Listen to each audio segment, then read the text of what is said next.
for Al Jazeera's investigative unit. I've done 3 films for them. The first was the second episode in the Labour Files. We have one of the stars of that film here this evening. I don't think Rika's here, is she? I was rather hoping to see Rika. Maybe she'll turn up a bit later on. This was the second film. And the third film was a film called Gaza, which came out more recently, which was looking at the war in Gaza. We're now working on another film about the situation in the West Bank. Now, I'm very grateful for you all coming tonight. The theme of the evening is sort of censorship and the suppression of truth in the media. We've recently had an example of this with the BBC film, which I actually thought was a good film, which has been withdrawn. Now, what will always happen with these films is somebody like David Collier, who produced the dossier on the BBC film, will go through them with a fine-tooth comb, and they will find whatever they can to present to the BBC Board of Governors. And with the BBC film, that's a tactic that has worked. With our films, I think they do that, and they can't find anything. I mean, we're very aware. It's rather like Asa with his journalism as well. The sort of the powers confronting you, lawfare and so on, are so powerful. You have to get it exactly right. So, for example, the film that Helen starred in was, an alternative perspective on the Labour Party anti-Semitism crisis. And believe me, that is a film that large numbers of very powerful people would love to have destroyed. Yeah. And it didn't have, there's not a single complaint before Ofcom for that film, which is absolutely miraculous. The John Ware film, the infamous Panorama, which we picked apart in that film, had 1,500 complaints. Not that that swayed anything with Ofcom. So just to talk briefly about that BBC film, you'll all be aware of this. I don't know how many of you saw it. I thought it was a good film. I have one or two issues with it, but it was incomparably better than anything else the BBC has done since October the 7th. The BBC, for the most part, you have exceptions, but the BBC, for the most part, has been so appalling, it's effectively complicit, I think, in what's happening in Gaza. And I watched this film, I couldn't believe it. I was like, how did that slip through the net? And I thought, well, let's wait to see what happens. And so, the thing they've got it for is the young lad, his father is, essentially a technocrat in the Gaza government, or he was. Now, the principle that is being established there is that anybody who is in any way connected to Hamas has to be excluded. Now, Hamas, whatever one thinks of them, Hamas are an integral part of Palestinian life. They won the last elections that were held. They were the government of Gaza. If you are going to apply a principle that no one who has any remote connection with them can be seen on television, what you're doing is you're silencing the Palestinian people, which of course is what the aim is. That's what the intention is to do. Now, my other feeling about that complaint and the withdrawal of it, I have a much more fundamental complaint, because I have to think about this if they come for our films, a much more fundamental complaint. Here we have a situation where all of the world's leading human rights organizations, including B'Tselem, the excellent Israeli human rights organization, have deemed Israel to be guilty of apartheid. Amnesty International currently believes it's guilty of genocide. The International Court of Justice is investigating it for genocide. The International Criminal Court and Human Rights Watch have accused them of collective punishment and the use of starvation as a weapon. So you have this enormous body of opinion, all of the world's leading human rights organizations, and the International Court of Justice and the International Criminal Court, effectively saying this is a genocidal apartheid state. Why is it that the sort of moral scrutiny and the censorship is applied continuously to the victims of apartheid, ethnic cleansing, genocide, and not to the aggressors? It seems to be the entire premise of how we analyse this journalism is the wrong way around. Closer. And And essentially what we do at Al Jazeera is we recognise that the core of the situation in Palestine is ethnic cleansing, apartheid and genocide. And these things are not issues. They're not on the one hand this, on the other hand that. They're crimes. And we're quite clear about that. And that is what informs our reporting. And it's what informs the films we've done. And it's probably why we get completely ignored in British media.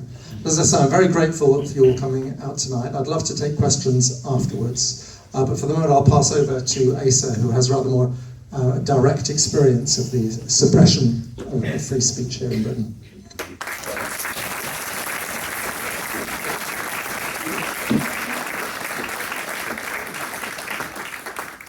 Oh, thanks, Richard, and thank you again to you all for coming out tonight, and thank you to Liverpool Friends of Palestine for organising this event. I want to make 2 points in my brief remarks. The second point I want to make is about censorship that Richard mentioned, but the first point I want to mention is about the substance of what is being censored, because I think that gets lost sometimes. So I want to just talk briefly about one of the topics that I've been reporting quite a lot on since 7th of October 2023, and is actually addressed in Richard's important film, which if you haven't seen, you should. It's I believe it has about 2 million views on YouTube. This one's 1.4. Okay, 1.4 million views on YouTube. That's despite the fact that it's been a little bit suppressed by YouTube, because you have to. I mean, arguably it's kind of fair because it does contain some, graphic content, but you have to have an account, so you can't just watch it on YouTube. So the numbers have been a little bit suppressed there, but still massive amount of views on YouTube, and I think it's had a big impact. And it's an important film. It's about an hour long, and it's worth your time. It's very compelling viewing. It's quite harrowing watch in places. But one of the things there's several really good aspects to the journalism that Richard and his team have done in this film. And one of them is the interview that you had with Yossi Landau, where you actually got him to admit that, not in so many words, that basically that he'd lied about what he'd seen. And a lot of that we saw at the beginning there, the propaganda narratives from the Israeli government and a lot of Western governments about what happened on October the 7th, 2023, were not true. All these lies about, Palestinian fighters supposedly executing children, burning people alive, and so on and so forth, were not true, were invented. That's not to say no killing took place, of course it did. But nonetheless, what are the underreported aspects, and really I would say suppressed aspects of what happened on October the 7th in the Western media, and that Richard does address in his film, is the issue of the Hannibal Directive. Now, yeah. What about the page LL848 on the end? You're blocking all the traffic. Can you come and remove it? Okay, the driver of the Peugeot needs to move their car because it's blocking all the traffic. Okay. Okay, thank you. All right, so the Hannibal Directive. Now, if you don't know, for those of you who don't know, the Hannibal Directive is an Israeli military doctrine which was first established in secret in 1986.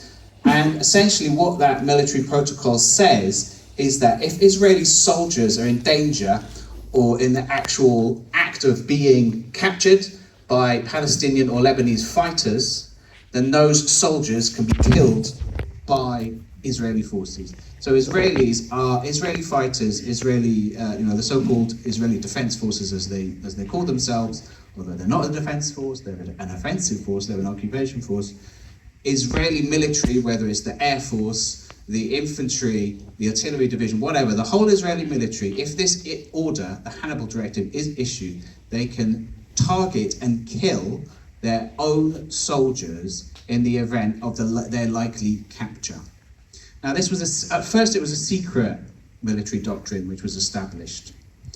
And the name of it even is actually significant, because I've written a whole article on the historical background of this. But of course, Hannibal was, in history, was a Carthaginian general who is reputed. He was, famously an opponent of the early Roman Empire, and he was famously supposed to have killed himself rather than be captured alive by his enemies, the Romans. And so you can kind of see the mentality there behind it, that it's better for Israelis to kill their own people than for them to be captured by Arab resistance fighters, such as in Lebanon and in Palestine. And the logic behind that, it's a very brutal military logic, but it makes a kind of sense, because there's a history since the 80s of Lebanese and Palestinian guerrilla groups capturing Israeli soldiers alive, preferably in their view, so that they can be bargained for and exchanged in prisoner exchanges. And that's what we've seen happen. There's been several notable prisoner exchanges over the last few decades, and we've just seen, we're kind of in the midst of another one right now. Over the last 7 weeks, we've seen weekly prisoner exchanges between the Palestinian fighters and the Israeli military, where Palestinian prisoners, hundreds of Palestinian prisoners, have been released over the course of these 7 weeks, in exchange for Israeli prisoners who were captured alive, and in some cases for dead bodies as well of captured Israelis. So the Hannibal Directive is a reality. I guess I don't have time to get into the whole history of it now, and we knew it was a reality before 7th of October 2023. I've written several articles about this. Richard's film addresses it, so you can go and read about it on electronicintifada.net and watch the rest of Richard's film. But we know for a fact that it took place on October the 7th, 2023. There's a whole loads of evidence by now that it happened. The number of Israelis who died by Israeli hands on that day is still disputed, but it definitely happened, right? And we know this for several reasons. And I said that it's been censored, right? But actually, if you read the Israeli media, especially in Hebrew, they're quite open about it. And at the electronicintifada.net, we've translated a lot of those Hebrew language reports. The most recent confirmation of it is the Israeli Defense Minister himself. He's now the former Defense Minister, Yoav Gallant, but he was the Defense Minister on October the 7th, 2023, and he confirmed, I've got the quote here, he confirmed in an interview with Channel 12 earlier this month, it's still February, right? It's 28th of February. Earlier this month, he said that the Hannibal Directive was issued tactically and in various places next to Gaza. In other places, it was not given, and that is the problem. That's what he said. Those were his words. So yes, it happens. And in Richard's film, they actually went to incredible. I'm familiar with how difficult it was for them to verify a lot of this, but they actually, in a small number of cases, I believe it was 27 that you documented in the film. In 27 cases, they actually documented where it definitely happened or almost certainly happened. Is that probably happened? Okay. So if you, in my view, I think there's reason to believe that it was quite extensive. But why does this matter? And we came to a conclusion in our investigative article that it was probably hundreds of the Israeli casualties on that day, hundreds of Israeli casualties. At first they said it was 1,400, then they reduced that figure to 1,200, and now it's probably around about 1,000. But in our view at the Electronic Intifada, according to our analysis, it's likely that hundreds of those Israeli casualties were actually caused by Israel itself. In some cases, it was intentionally done. In others, it was just a matter of to avoid their capture.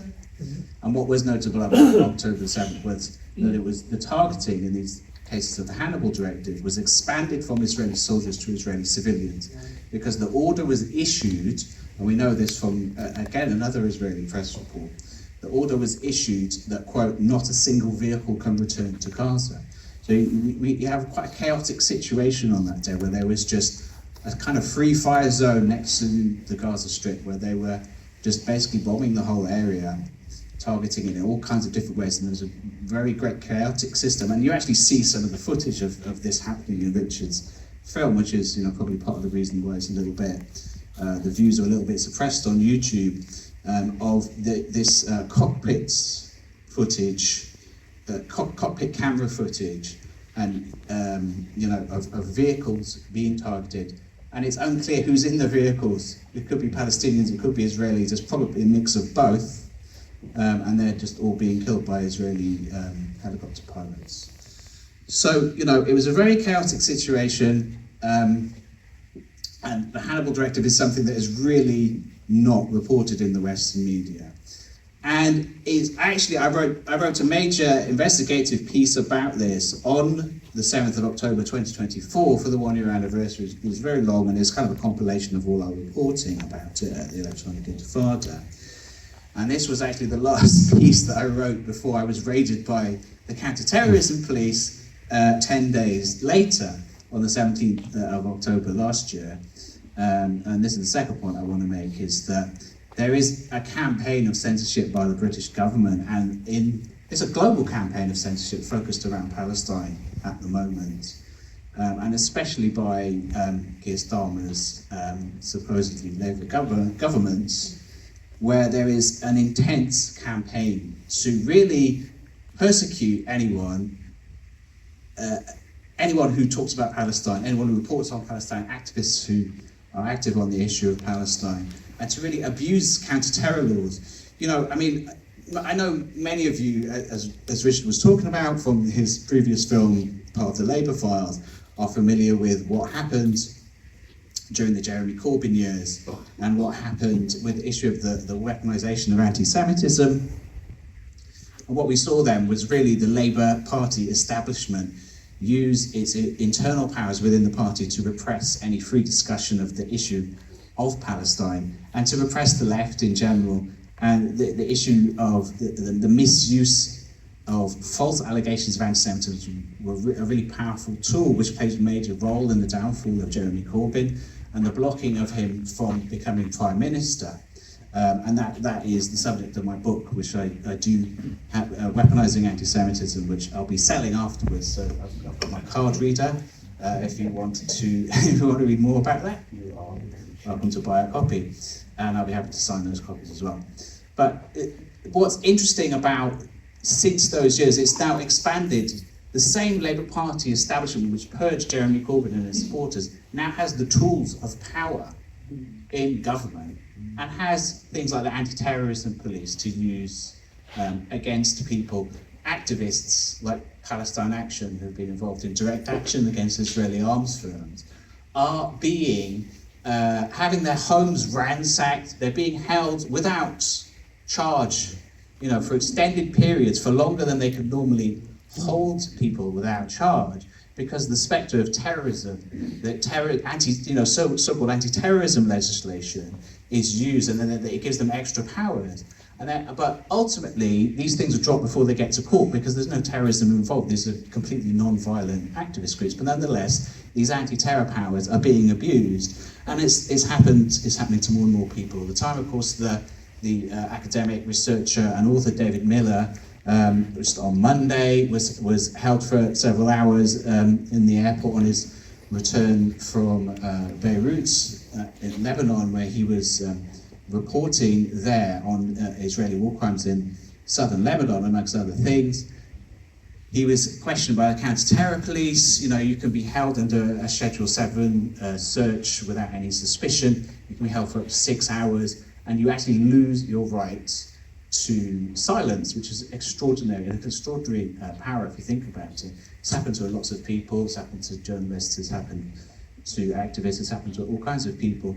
And as I said, on the 17th of October last year, my home was raided by the counter-terrorism police, and they seized all my computers, all my phones, and several other digital devices. They seized them all, they still hold them all. I'm a little bit limited for legal reasons. I can't tell you everything about that, but essentially, like I say, we're trying to fight what they did, and I was not charged with anything. So that, you know, they left our home after a good few hours of searching it, you know, it was obviously a distressing experience, and similar things have happened to others, and it's becoming an increasing problem of censorship. So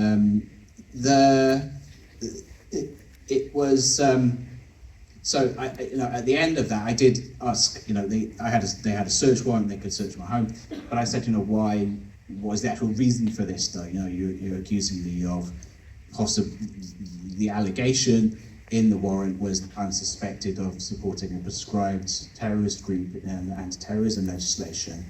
But I said, what's the reason for this allegation? And they would only say, well, it's social media postings, and I asked which ones, but they wouldn't tell me. So despite that I'm not being informed of the details of the allegations against me, they still have these wide-ranging powers to seize and keep my devices, despite the fact that I am an accredited journalist. I've got a press card. You know, I've had for many years a press card. I'm a well-known journalist, and they knew I was a journalist, and they even said to me, well, we know you're a journalist, and they put it in writing and so on and so forth. And they were trying to make it appear as if they, you know, were trying to respect my status as a journalist, which is a bit of a joke considering what they did. But this is an increasing problem, and it's becoming a global issue, you know, as well. Even in the United States, which at least has a First Amendment to protect free speech, which we don't. My colleague at the Electronic Intifada, my editor, Ali Abunima, a few weeks ago was visiting Switzerland, and he was arrested, detained without charge, and deported a few days later from the country, all on spurious allegations. And he wasn't really told, he was never told what he was actually accused of. And he's now, you know, he's done a crowdfunder as well. He's raised, and the support has actually been quite astonishing. He's raised quite a fair bit of money to support a legal challenge in the Swiss courts against the ban against him. So, you know, there's many other cases as well, which I'm sure some of you know about. Some of them, you know, activists like Sarah Wilkinson, you know, other journalists like Richard Medhurst and so on and so forth. Similar things have happened to them, and it's an escalating issue. And I think we'll probably discuss it more in the Q&A. And you know, it's intimidating, and it's meant to intimidate, and it's meant to have a chilling effect. But you know, we will continue doing what we're doing. We'll continue reporting, and they won't shut us up. And I'm sure Richard feels the same, and he will keep reporting as well. So thank you all for coming here today. Well done.